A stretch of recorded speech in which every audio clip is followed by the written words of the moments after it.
It's my absolute pleasure to introduce our next speaker, Sarah Zaytsoff. Sarah obtained her Bachelor of Science degree from the University of Victoria, majoring in biochemistry and microbiology, which actually was the department I did my PhD in, so it's quite close to home. Currently, Sarah is a graduate student in the Department of Agriculture, Food and Nutritional Science at the University of Alberta, and she is completing her PhD research at the Agriculture and Agri-Food Canada Lethbridge and Research and Development Center under the supervision of Dr. Doug Ingalls. Her research is focused on how physiological stress predisposes poultry to necrotic enteritis caused by the bacterium Clostridium perfringens. Her studies are interested in deciphering how the intestinal environment, microbiota, and mucus are involved in disease resistance, with the objective of developing alternatives to antibiotics in poultry production. It's quite the mouthful. Part of her thesis work on necrotic enteritis chicken models is funded by GlycoNet. So thank you for your attention, and I'll pass it over to Sarah. Great, thanks so much, Wade, for introducing me. That was great. I'll be speaking today on my last study of my PhD project. So I'll be talking about the role of the intestinal microbiota and mucus to disease resistance of necrotic enteritis, which is a disease in poultry caused by the bacterium Clostridium perfringens. So a bit of background, my research, a little different than the last presentation, a little bit like a preschooler. I have an agriculture focus, mostly on poultry. I'm particularly interested in how stress predisposes birds to disease and also bird health, looking at metabolism and immune function. And so when birds are subjected to stress, they have the activation of the HPA axis, which results in the molecule corticosterone. And so I use this stress hormone in my research to incite and mediate a stress response by giving them it in their feed.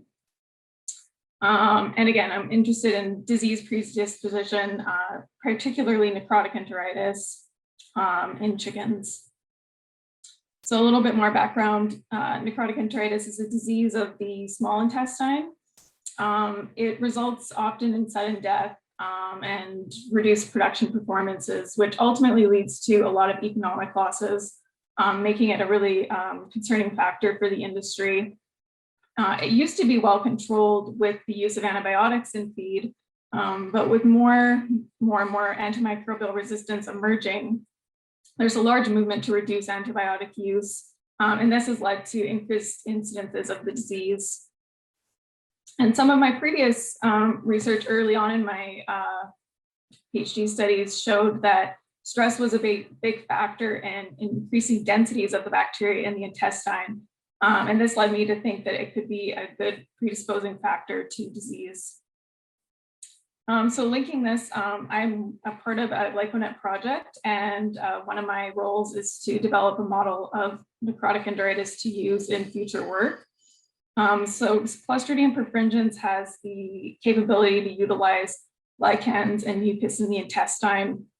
And we think that this is an important mechanism to initiate disease. So it can preferentially degrade mucin over other maybe bacteria in the intestine competing, which can lead to disease. And so later on, my model will be used to test inhibitors to enzymes that Clostridium perfringens makes to bring back homeostasis to the gut and make it healthy. And some of my previously done work has shown that in the small intestine, that stress can actually increase quantities of mucus, but also Clostridium perfringens could alter the glycan composition. That was done in collaboration with Dr. Wes Sandberg. And so this kind of alludes that mucus can have a really important role in disease. So some prevention strategies. So as I said, antibiotics were a really great way to prevent disease, but now that we're in an era of looking for antimicrobial alternatives, some exist. It's normally a combination of management strategies along with probiotics or feed additives to improve gut health. But a lot of the research that's done is lacks a lot of mechanistic data, like how are these alternatives really working? They're mostly just looking to see if disease is there or if disease isn't there. So some of my work moving forward is looking at alternatives, but also looking at things like the immune response in the intestine, the microbiota, and how kind of host factors are also changing to resist diseases. So this leads me to my objective. So in studying how the microbiota affects disease, I did the popular microbiota transplant. There's increasing interest in this in agriculture, but there's still a lot of lack of research on this area in the context of disease resistance. And chickens are particularly interesting because they lack a lot of maternal exposure when they get their first microbes. They're often hatched in very clean environments, and barns are often cleaned a lot too. So some of the first bacteria that they're exposed to is often pathogens that resist these cleaning strategies. And so this can cause a lot of issues with disease in the first few weeks, and especially broiler birds, it's a really big issue because they're only living for 30 to 60 days. So in my studies, I administered what I'm calling a complex microbiota to day-old chicks. So we composed this through taking cecal contents from mature broiler birds and propagating this in an anaerobic bioreactor system. So by doing this, we were allowed to exclude other pathogens like viruses and protozoa and ensure that we're not giving them any. And then we administered this to them at 1 day old, with the goal of hopefully expediting the establishment of a core microbiota in the birds that can then help mitigate stress-induced disease to necrotic enteritis. So study design. So again, at day 1, birds were either given this complex mixture of bacteria or not. They were left to acclimatize for 10 days. And then starting at day 11, they were administered the stress hormone corticosterone in their feed. And they were given that for the duration of the study. And then for 2 consecutive days after that, they were orally inoculated with the bacterium Clostridium perfringens using a strain that is known to be virulent. And then the 14 and 16 days post-hatch, the birds were then euthanized and sampled. So looking at clinical pathology, I'm so sorry if anyone's eating right now, I hope not. So just to show, there's kind of healthy, really nice intestine, and then diseased intestines often have necrotic lesions, fibrin develops. And the most common way to evaluate whether disease is occurring is through scoring lesions. So the whole small intestine is normally examined, and they're looking for the number of lesions and fibrin and ulceration development. And so what my work showed is that birds inoculated with Clostridium perfringens and stress had the highest amount of disease scoring. And this effect was ameliorated by the complex microbiota treatment. And, and that corresponded quite well with densities of the bacterium. So we verified that the birds were colonized with the bacterium through quantitative PCR. And so there was a high degree of correlation that that was what was causing the disease. So looking into the microbiota now in the small intestine, so it was examined through Illumina 16S rRNA gene sequencing. So looked at beta diversity, so how different are the bacteria. And so all the birds shown in this plot were doubly challenged with stress and Clostridium perfringens, and then the red showing birds that did not have the complex microbiota, the blue showing birds with the complex microbiota. So the intestinal communities changed quite a lot. This is sort of showing the top taxa that were discovered in the intestine. And the biggest thing to notice is this beige section, which is defined as Clostridium perfringens. So the birds not receiving it had quite a large extension of it. And then birds with the complex microbiota had a reduction in it. And there were also a lot of other taxa that differentially expanded with the disease treatment. So we examined the small intestine metabolome also through NMR-based metabolomics. So these birds were ones that did not have the complex microbiota at all, showing whether they had disease or not. And so there was a large shift in the metabolites identified. There's a lot of ongoing analysis still with this, but some of the main pathways that were altered were starch and sucrose, which was interesting.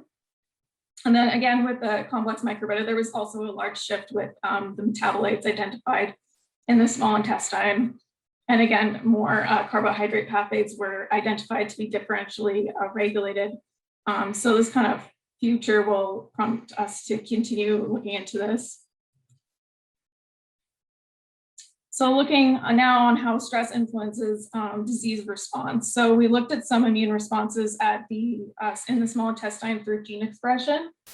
So toll-like receptor 2 showed to decrease with stress. And so this might be one way in which stress can kind of promote disease more. It's an important receptor to alert the host, to initiate an immune response. And so with less of that occurring, infection isn't going to be limited as much.